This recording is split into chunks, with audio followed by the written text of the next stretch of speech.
It's not enough to dig us out of a massive fiscal hole in which we find ourselves.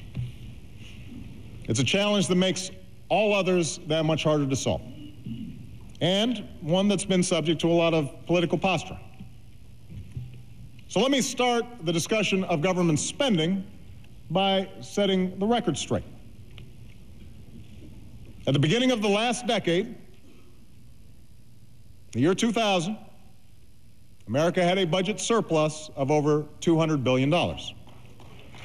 By the time I took office, we had a one-year deficit of over $1 trillion and projected deficits of $8 trillion over the next decade.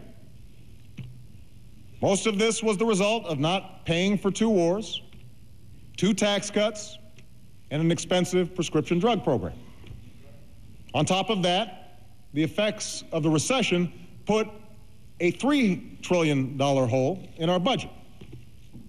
All this was before I walked in the door.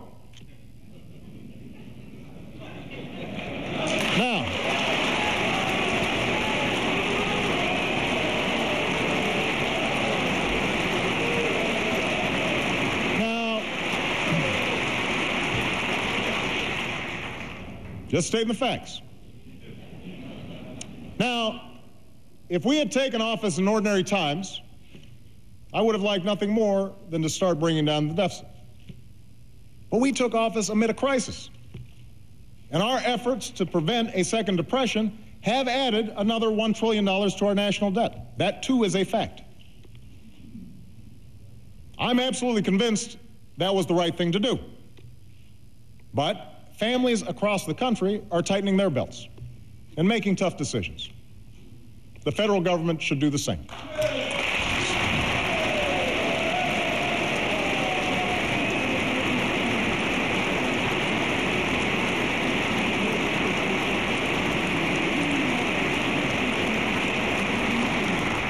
So tonight, I'm proposing specific steps to pay for the $1 trillion that it took to rescue the economy last year.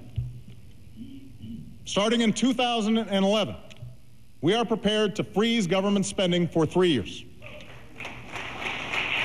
Spending related to our national security, Medicare, Medicaid, and Social Security will not be affected. But all other discretionary government programs will. Like any cash-strapped family, we will work within a budget to invest in what we need and sacrifice what we don't. And if I have to enforce this discipline by veto, I will.